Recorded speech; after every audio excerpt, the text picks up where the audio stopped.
రేవంత్ అహంకార ఫలితం అక్షరాల 15,000 కోట్లు. అవును, రేవంత్ దాదాగిరి రాష్ట్ర ప్రజలకు గుదిబండగా మారనుంది. ప్రఖ్యాత ఎల్ఎన్టీ సంస్థను వెంటాడి వేధించి టార్గెట్ చేసి మొత్తానికి రేవంత్ రెడ్డి అనుకున్నది సాధించాడు.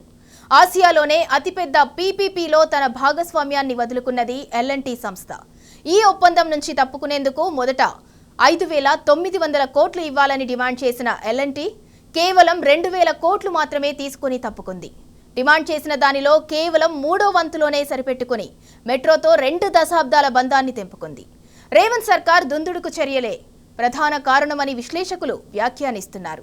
కరోనా కష్టకాలంలోనూ గత బీఆర్ఎస్ సర్కార్ సహకారంతో ఎల్ఎన్టీ గడ్డు పరిస్థితులను ఎదుర్కొంది.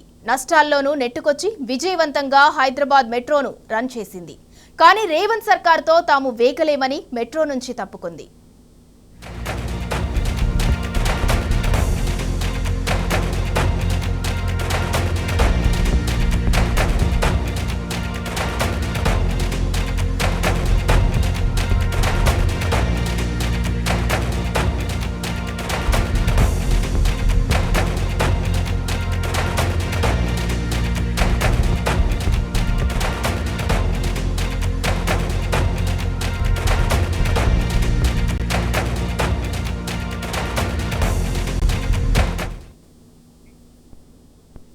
ఆసియాలోనే అతిపెద్ద పబ్లిక్ ప్రైవేట్ పార్ట్నర్షిప్ మెట్రో ప్రాజెక్టుగా హైదరాబాద్ మెట్రో ఖ్యాతిగాంచింది. గత బీఆర్ఎస్ ప్రభుత్వ హయాంలో దేశంలోనే 2వ ర్యాంక్ నెట్వర్కింగ్ మెట్రోగా రికార్డులు సాధించింది. అంతర్జాతీయ స్థాయిలో అవార్డులు సాధించింది. కానీ అటువంటి హైదరాబాద్ మెట్రో ఇప్పుడు అధమ స్థాయికి పడిపోయింది. రేవంత్ సర్కార్ కక్ష సాధింపు చర్యల మూలంగా ఎల్ఎన్టీ సంస్థ మొత్తంగా మెట్రోను వదిలేసిపోయింది. గతంలో 2వ ర్యాంకులో ఉన్న మెట్రో ఇప్పుడు 9వ ర్యాంకు పడిపోయింది. ఒక సందర్భంలో మెట్రో నష్టాలకు పరోక్షంగా ఫ్రీ బస్సు పథకం కూడా కారణమని ఎల్ఎన్టీ సీఎఫ్ఓ శంకర్ రామన్ వ్యాఖ్యానించారు. ఇందుకు సీఎం రేవంత్ రెడ్డి ఆక్రోశంగా మాట్లాడి అతన్ని జైల్లో వేస్తానని మీడియా సాక్షిగా బెదిరించారు. అంతకుముందు మేడిగడ్డ బరాజ్ రిపేర్ల విషయంలో ఎల్ఎన్టీ తామే ముందుకు రావటం రేవంత్ రెడ్డికి నచ్చలేదు. ఆ తర్వాత ప్రభుత్వ కాంట్రాక్టులను ఎల్ఎన్టీకి కాదని తన అనుయాయులకు యోగ్యత లేని కంపెనీలకు కట్టబెట్టాడు సీఎం రేవంత్ రెడ్డి. అందుకే ఎల్ఎన్టీ సంచలన నిర్ణయం తీసుకుంది. మెట్రో నుంచి తప్పుకుంది.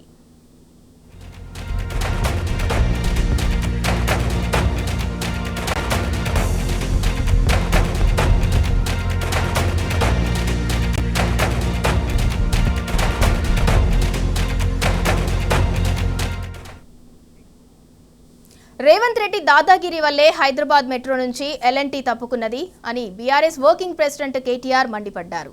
ప్రజా రవాణాలో ఎంతో కీలకంగా ఉన్న మెట్రో నిర్వహణలో ఎల్ఎన్టీకి ప్రభుత్వం సహకరించలేదన్నారు. సంస్థ సాధక బాధకాల్లో భరోసా ఇవ్వకుండా కక్ష సాధింపు చర్యలకు సీఎం పాల్పడ్డారని కేటీఆర్ విమర్శించారు. ఒక నియంతలా, ఒక ఆకు రౌడీలా ఎల్ఎన్టీ అధికారులను బెదిరించడం దుర్మార్గమన్నారు. రేవంత్ రెడ్డి దాదాగిరి ఫలితంగానే ఎల్ఎన్టీ సంస్థ హైదరాబాద్ మెట్రో నుంచి అర్ధాంతరంగా తప్పుకుందని కేటీఆర్ అన్నారు. ఫస్ట్ క్వశ్చన్ ఏంటంటే, ఇవాళ ఎందుకు ఎల్ఎన్టీ అనే సంస్థ ఇక్కడ నుంచి వెళ్ళిపోయింది? దానికి ముఖ్యమంత్రి గారు, రాష్ట్ర ప్రభుత్వం సమాధానం చెప్పాలి. నెంబర్ 1, మా క్వశ్చన్ ఎందుకు పోయింది, ఎందుకు మీరు పంపించారు అర్ధాంతరంగా, ఏ కారణం చేత ఆ సంస్థ ఇక్కడ నుంచి నిష్క్రమించింది? కరోనా కష్టకాలం ఎదుర్కొన్నది, నష్టాలు వస్తే ఎదుర్కొన్నది, రాష్ట్ర విభజన తర్వాత ఏదో రైడర్షిప్ తగ్గుతుందనే అపోహలను తట్టుకొని నిలబడ్డది. ఇన్నిటి తర్వాత ఇలా సంస్థ వెళ్ళిపోయే పరిస్థితి వచ్చింది. హైదరాబాద్ ఉజ్వలంగా, ఒకవైపు మీరే చెప్తున్నారు కదా తెలంగాణ రైజింగ్ అని, మరి అంత రైజింగ్ అంటే ఎందుకు పారిపోయే పరిస్థితి వచ్చింది ఎల్ఎన్టీ చెప్పాలని చెప్పి నేను ముఖ్యమంత్రిని కోరుతున్నాను. అట్లాగే ఇంకొక మాట కూడా, ఇది ఇట్లా ఇంత పెద్ద సంస్థ అర్ధాంతరంగా తెలంగాణ నుంచి నిష్క్రమించడం అంటే ఇది ఒక హైదరాబాద్కి మాత్రమే కాదు, మొత్తం తెలంగాణ రాష్ట్రానికి, పెట్టుబడుల స్వర్గధామంగా ఉన్న తెలంగాణ రాష్ట్రానికి ఇది ఒక మాయని మచ్చగా మేము భావిస్తూ ఉన్నాం. సాధారణంగా ఎక్కడైనా ఒక పరిశ్రమ పెడితే అక్కడ లోకల్ కొంతమంది ఉంటారు, నాయకులు, గూండాలు, చిన్నోళ్ళు, ఆకు రౌడీలు, వాళ్ళు బెదిరిస్తుంటారు, ఏయ్ మా దగ్గర పెడతావా అట్లా ఇట్లా అని. తెలంగాణలో ఇప్పుడు ఎట్లయిపోయిందంటే స్వయంగా ముఖ్యమంత్రి బెదిరించే కాడికి వచ్చింది. గలీజ్ అంటే పరిస్థితి. డైరెక్ట్గా నిస్సిగ్గుగా, మళ్ళీ భయం కూడా లేదు, సిగ్గుపడు కూడా లేదు, నిస్సిగ్గుగా ఎల్ఎన్టీ సీఎఫ్ఓని తీసుకుపోయి జైలు వేయమని చెప్పిన నేను. శంకర్ రామన్ అనే ఒక సీఎఫ్ఓ గారు ఎల్ఎన్టీ ఏమన్నాడు? ఆయన పాపం ఫ్రీ బస్సు పెట్టినరు, కానీ మాకొచ్చే నష్టాల గురించి ఆలోచన చేయలేదు. మాది పీపీపీలో ఉన్నది. పీపీపీ అంటే పబ్లిక్ ప్రైవేట్ పార్ట్నర్షిప్. మేము పెట్టుబడి పెట్టినాం ఇలా, మరి హైదరాబాద్లో ఫ్రీ బస్ పెడితే మాకు కొంత నష్టం వస్తుంది కదా, మరి మమ్మల్ని కూడా చూసుకోవాలి కదా అన్నట్టు ఏదో అన్నాడు ఆయన. ఏమైనా జైలు వేయండి, వాడిని జైలు వేయండి అంటే ఏంది నువ్వేమైనా నియంతవా, నువ్వు ఇడీ అమీన్వా, లేకపోతే నువ్వేమైనా ఆయన నార్త్ కొరియాలో ఉంటాడు ఒక ఆయన పొట్టి ఆయన పేరుంది కిమ్ గాయనవా, ఎవరు పోయి నువ్వు అసలు అంటే నీ ఇష్టం ఉన్నట్టు మాట్లాడతా, నీ అహంకారపూరితంగా ఎవరిని పడితే వాళ్ళని జైలు వేస్తా, ఇంత అన్యాయమా? సమస్యను సామరస్యంగా ముఖ్యమంత్రి అంటే ఆయన పరిష్కరించాలి. వార్నింగ్లు ఇచ్చుడు, డాగేసుడు, కచ్చా డాగులేసుడు, ఉంటావా పోతావా అని ఇంకా బెదిరించాడు. ఇంకో పేపర్లో చూపెడతాను మీకు కావాలంటే. ఓ స్పీచ్లో చెప్తున్నాడు ముఖ్యమంత్రి, ఎల్ఎన్టీకి కేసీఆర్ అంటే కేటీఆర్ అంటే ఇష్టం ఉండొచ్చు, కానీ ఇప్పుడు ముఖ్యమంత్రి రేవంత్ రెడ్డి యాద పెట్టుకోండి అంటే ఇక ఓపెన్ దాదాగిరి.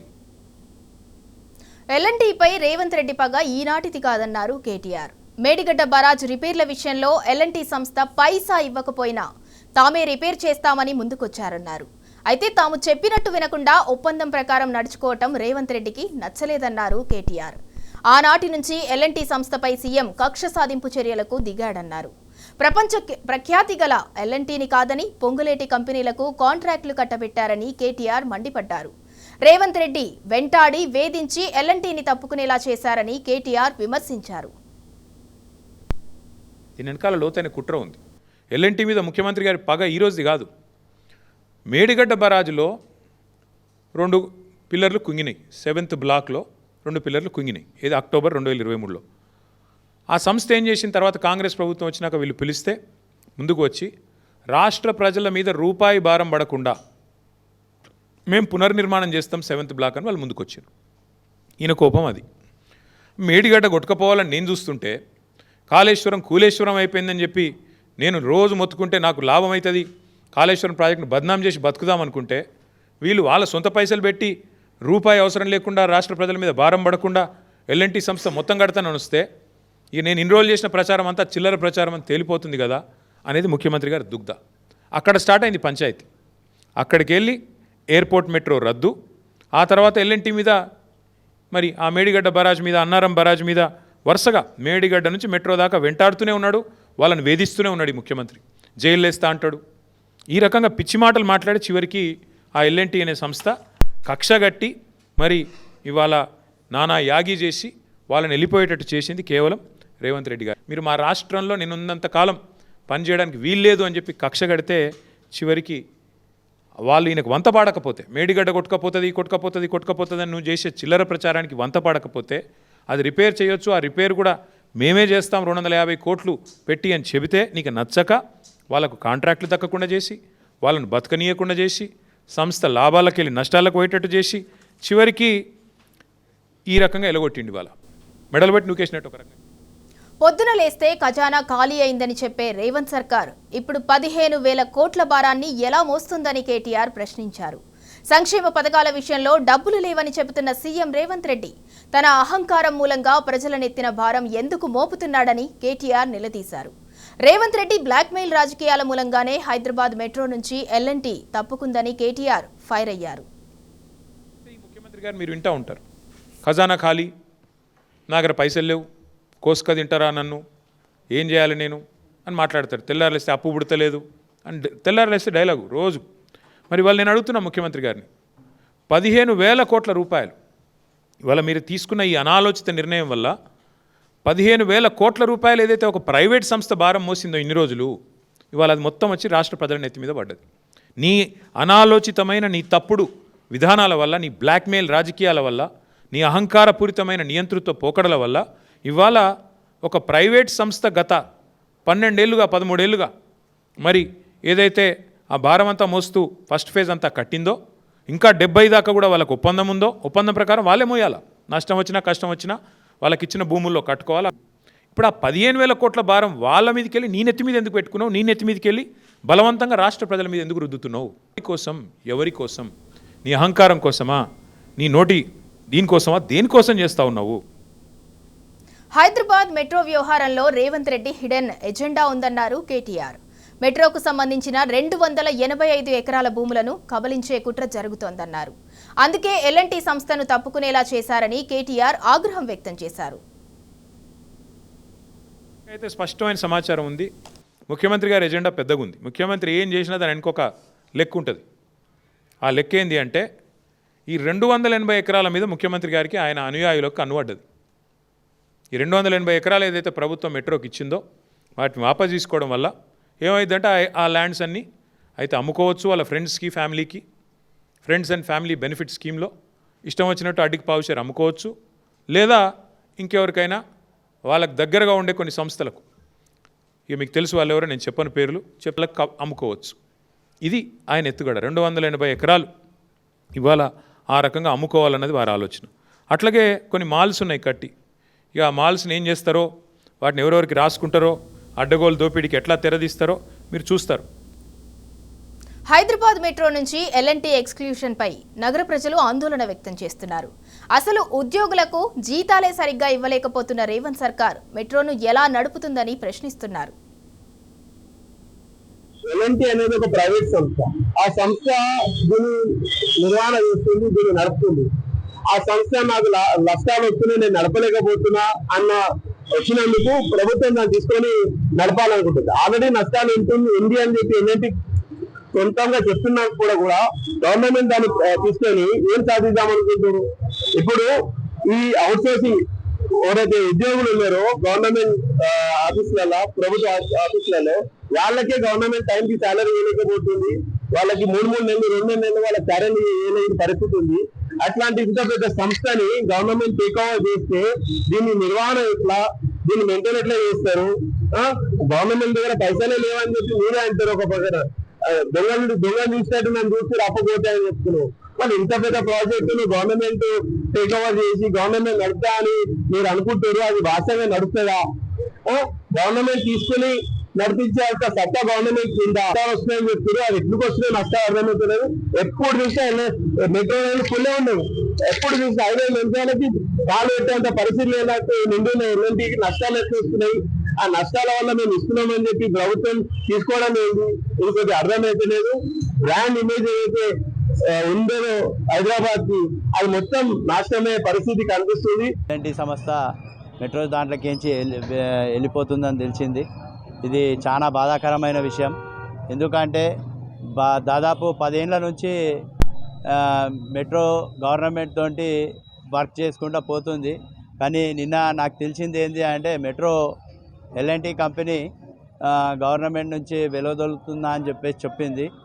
దీన్ని కొంచెం నేను ఖండిస్తున్నా. ఎందుకు అంటే ఇతర రాష్ట్రాలలో కూడా ఎల్ఎన్టీ సంస్థతోటి ఎన్నో ప్రాజెక్టులు నడుస్తున్నాయి. ఈ మెట్రో స్టేషన్లు కూడా మెట్రో కూడా నడుస్తుంది. హైటెక్ సిటీ నుంచి ఈ 2 ఫేజ్లతో బాగా వర్క్ చేస్తుంది. దీన్ని మీరు ఆలోచించాలి. ప్రజా రవాణా వ్యవస్థను రేవంత్ సర్కార్ భ్రష్టు పట్టిస్తున్నారని నగర ప్రజలు మండిపడుతున్నారు. ఎల్ఎన్టీ తప్పుకోవడంతో ఇక మెట్రో కథ కంచికి చేరినట్టేనని చెబుతున్నారు. గవర్నమెంట్ తీసుకుందో ఇప్పుడు మెట్రోని అయితే ప్రైవేట్గా ఉంటేనే బాగుంటుంది. మెట్రోలో జర్నీ బాగుంటుంది, తక్కువ సమయంలో రీచ్ అవుతాం. మనం ఎక్కడికి వెళ్ళాలన్నా ఇప్పుడు బైక్ మీద వెళ్తే టైం పడుతుంది.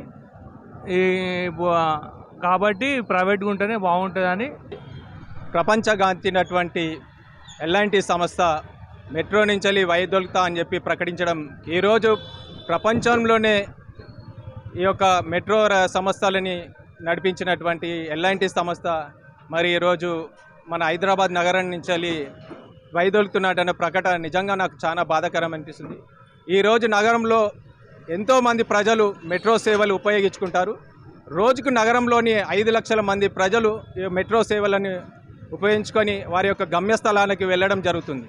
అట్లాంటి మెట్రో సంస్థల నుంచి ఎల్ఎన్టీ సంస్థ వెళ్ళడం నిజంగా చాలా, ఈరోజు ప్రభుత్వం ఈ యొక్క 21 నెలల్లో ఈ 20 కంపెనీలు మన హైదరాబాద్ నగరం నుంచి వెళ్ళిపోవడం జరిగింది. మరి ఇట్లాంటి ప్రభుత్వం ప్రజలకి నిజంగా చాలా బాధాకరం. ఈరోజు ప్రజలు ఎంతో ఇబ్బంది పడుతున్నారు. ఈరోజు గత 15 రోజుల సంది వర్షాలు పడుతుంటే పబ్లిక్ ఎంతో ట్రాఫిక్ జామ్ అయ్యి ఇబ్బంది పడుతున్నారు. అలాంటి సమయంలో ఇప్పుడు మెట్రో కూడా ఇబ్బందిలా ఉంటే చాలా బాధాకరం. ప్రభుత్వం ఇలాంటి చర్యలకు ఉపయోగిస్తే ప్రజలు తిరగబడతారు. దయచేసి ఇప్పటికైనా ముఖ్యమంత్రి గారు గమనించాలి. ఈ యొక్క ఎల్ఎన్టీ సంస్థలతో మాట్లాడి ఈ యొక్క సేవలు మళ్ళీ పునరుద్ధరించాలని చెప్పి నేను కోరుకుంటున్నాను.